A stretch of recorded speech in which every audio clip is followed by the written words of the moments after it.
Hello बच्चों, कैसे हैं आप। मैं डीके सर पीएससी चैनल में आपका हार्दिक स्वागत करता हूं। आज आप पढ़ने वाले हैं कक्षा 12 भूगोल के बहुविकल्पीय प्रश्न जो यूपी बोर्ड 2026 में आने वाले हैं। तो बच्चों, सबसे पहले आपसे निवेदन है कि अगर वीडियो पर आप नए आए हैं तो वीडियो को सब्सक्राइब कर लें, क्योंकि इस वीडियो पर आपके लिए बहुत खास होने वाला है। हम आपको इसमें बहुविकल्पीय प्रश्न में कुल 200 प्रश्न हल कराएंगे और प्रत्येक प्रश्न जो है 20-20 प्रश्न प्रत्येक वीडियो में आपके लिए हम लेकर आते रहेंगे, जिसे टॉप 20 आप कह सकते हैं।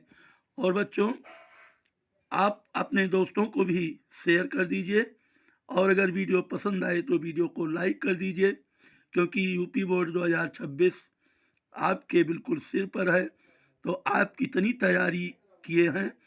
अगर आप प्रत्येक 20 प्रश्न में से 15 प्रश्न अगर तैयार कर लिए हैं तो आप कमेंट में हमसे अवश्य बताइएगा।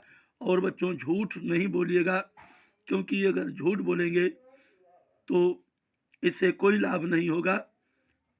बोर्ड परीक्षा में आपको फिर पछताना पड़ेगा। और अगर आप सत्य बताएंगे और कमेंट में हमें बताएंगे तो हम आपकी तैयारी पूर्ण कर देंगे। और बच्चों, हम आपको ये भी बता दें कि अन्य यूट्यूबरों की तरह हम ये नहीं है कि अपने थंबनेल में लगाएंगे कि अगर ये प्रश्न नहीं आएगा तो आप मुझे जला देना या मुझे फांसी दे देना। ऐसा आपको सिर्फ फंसाने के लिए लोग करते हैं। आप इस पीएससी चैनल से जुड़िए और लास्ट में हमें बताइएगा कि इसका आपको कितना लाभ मिला है। तो आइए वीडियो स्टार्ट करते हैं। प्रश्न नंबर 1 है, निम्न में से किस राज्य में जनसंख्या का घनत्व सर्वाधिक है? ए पश्चिम बंगाल, बी उत्तर प्रदेश, सी केरल और डी पंजाब। तो बच्चों, हम आपको इसका सही आंसर होगा उत्तर प्रदेश। उत्तर प्रदेश का जो जनघनत्व है वो सर्वाधिक है, इसलिए आप बी ऑप्शन पर टिक लगाएंगे। प्रश्न नंबर 2 है बाबू, सर्वाधिक जनसंख्या वृद्धि किस महाद्वीप में है? अफ्रीका महाद्वीप, बी अमेरिका महाद्वीप, सी एशिया महाद्वीप और डी ऑस्ट्रेलिया महाद्वीप। तो आपको ज्ञात हो, इसका सही आंसर होगा एशिया महाद्वीप, क्योंकि एशिया महाद्वीप का जनघनत्व सबसे अधिक है। प्रश्न नंबर 3 है, वायुमंडल की सबसे निचली परत है? क्षोभ मंडल, बी समताप मंडल, सी आयन मंडल और डी है बाह्यमंडल। तो बच्चों, इसमें सी ऑप्शन होगा आयन मंडल, क्योंकि वायुमंडल की सबसे निचली परत को आयन मंडल कहते हैं। प्रश्न नंबर 4 है, भारत में पहली संपूर्ण जनगणना हुई 1872 में, बी 1881 में, सी 1972 में और डी 1981 में। तो भारत में पहली संपूर्ण जनगणना हुई बच्चों 1981 में, तो इसका डी ऑप्शन सत्य होगा। प्रश्न 5 है, सबसे अधिक चाय उत्पादक राज्य है? केरल, बी हिमाचल प्रदेश, सी असम, डी गोवा। तो इसमें सही आंसर होगा सी असम। प्रश्न नंबर 6 है, मानव भूगोल का जनक किसे कहा जाता है? और ये प्रश्न परीक्षा की दृष्टि से बहुत ही इम्पोर्टेंट है बच्चों। 101% समझ लीजिए, ये प्रश्न अवश्य आएगा। तो ए ऑप्शन है स्ट्राबो, बी ऑप्शन है टॉलमी, सी ऑप्शन है हैकेल और डी ऑप्शन है रेटजल। तुम्हारा सही आंसर होगा डी रेटजल। ये कौन है? मानव भूगोल का इनको जनक कहा जाता है। प्रश्न नंबर 7 है, 2011 की जनगणना के अनुसार भारत का जनसंख्या घनत्व था 382 व्यक्ति प्रति वर्ग किलोमीटर, बी 282 व्यक्ति प्रति वर्ग किलोमीटर, सी 402 व्यक्ति प्रति वर्ग किलोमीटर और डी 328 व्यक्ति प्रति वर्ग किलोमीटर। तो बच्चों, सही आंसर होगा ऑप्शन ए 382 व्यक्ति प्रति वर्ग किलोमीटर।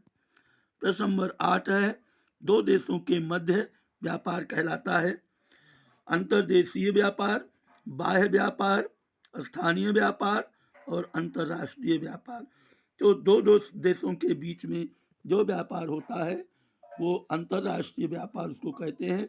इसलिए हमारा सही आंसर होगा डी, अंतर्राष्ट्रीय व्यापार।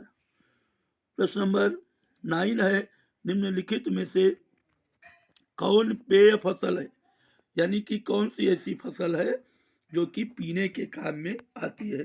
तो इसके लिए आप ऑप्शन देखिए, ए चाय, बी कॉफ़ी और सी ऑप्शन है बच्चों ए व बी दोनों, और डी ऑप्शन है इनमें से कोई नहीं। तो देखो बच्चों, चाय भी पी जाती है और कॉफ़ी भी पिया जाता है, इसलिए सही आंसर होगा हमारा ऑप्शन सी, ए व बी दोनों।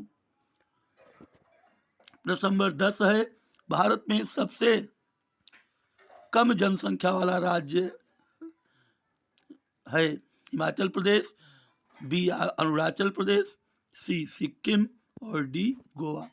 सही आंसर होगा सी, सिक्किम। ये क्या है, भारत का वो राज्य जहाँ सबसे कम जनसंख्या है। प्रश्न नंबर 11, पनामा नहर जोड़ती है प्रशांत महासागर को हिंद महासागर से, कैरेबियन सागर को मैक्सिको की खाड़ी से, प्रशांत महासागर को अटलांटिक महासागर से, अटलांटिक महासागर को हिंद महासागर से। तो सही आंसर होगा प्रशांत महासागर को हिंद महासागर से। और प्रश्न नंबर 12 है,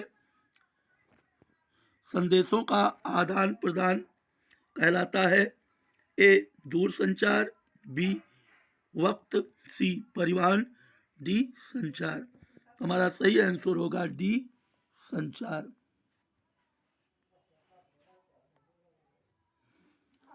प्रश्न नंबर 13 है,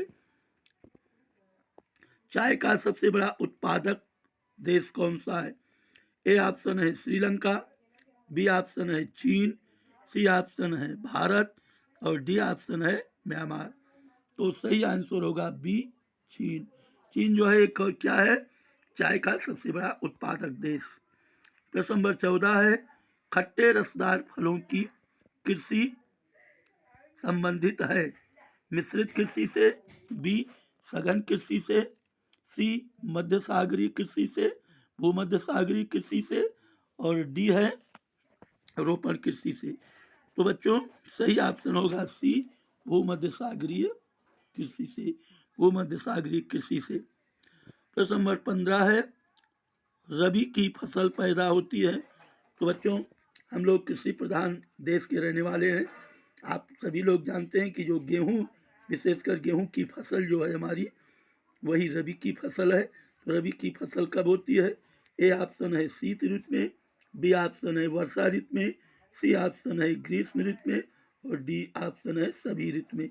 तो ए ऑप्शन होगा शीत ऋतु में। प्रश्न नंबर 16 है, विश्व का सबसे लंबा झील जलमार्ग है स्वेज जलमार्ग, डेन्यूब जलमार्ग, सी ऑप्शन है वोल्गा जलमार्ग और डी ऑप्शन है ग्रेट लेक्स सेंट लॉरेंस जलमार्ग। तो सही आंसर होगा D, Great Lakes Saint Lawrence जलमार्ग। और अब हम बढ़ेंगे प्रश्न नंबर 17 की तरफ। तो आइए देखते हैं प्रश्न नंबर 17 है हमारा, किस वर्ष विश्व की मानव जनसंख्या 6 अरब हुई। 1750 में, 1975 में, 1830 में, 1999 में।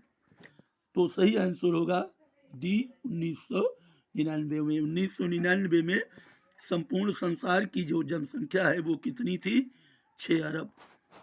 प्रश्न नंबर 18 है, चॉकलेट में कौन सा पदार्थ उपयोग होता है। ए ऑप्शन है कहवा, बी ऑप्शन है कोको, सी ऑप्शन है गन्ना और डी ऑप्शन है चुकंदर।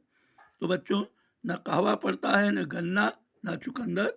बी ऑप्शन होगा कोको, क्योंकि चॉकलेट में कोको पदार्थ जो है ये उपयोग में आता है। प्रश्न नंबर 19 है, हुगली औद्योगिक प्रदेश का केंद्र है। Kolkata Howrah, B Kolkata Medinipur, C option है कोलकाता रिसरा और डी ऑप्शन है कोलकाता कोन्नगर। तो बच्चों देखिए, हुगली नदी जो है ये कोलकाता में है, जो हावड़ा से होकर बहती है, और हावड़ा जो ब्रिज है वो हुगली नदी पर ही है, इसलिए हमारा ए ऑप्शन होगा कोलकाता हावड़ा। और प्रश्न नंबर 20 है, किस प्रदूषण द्वारा सर्वाधिक बीमारी होती है? ध्वनि यानी ध्वनि प्रदूषण, जल प्रदूषण, मृदा प्रदूषण और वायु प्रदूषण। तो सर्वाधिक जो प्रदूषण वाली बीमारी है, सबसे ज़्यादा बीमारी वायु प्रदूषण से होता है, इसलिए डी ऑप्शन होगा वायु प्रदूषण। उम्मीद करता हूं कि ये प्रश्न आपको अच्छी तरह से समझ में आ गया होगा और लगभग आपको याद भी आ गया होगा। कमेंट में हमसे बताइएगा कि आप 20 में से कितने प्रश्न आपको तैयार हैं। हम ये जानना चाहते हैं कि हमारे बच्चों ने कितना परिश्रम अभी तक किया है, क्योंकि ये मात्र मुश्किल से 1 महीना आपका यूपी बोर्ड 2026 का पेपर है। तो कमेंट में अवश्य बताइएगा। और चलते चलते फिर भी आपसे निवेदन करता हूं कि अगर आप वीडियो पर नए आए हैं तो वीडियो को सब्सक्राइब करके आप पीएससी चैनल से जुड़िए और अपने दोस्तों को भी जोड़िए। Best of luck.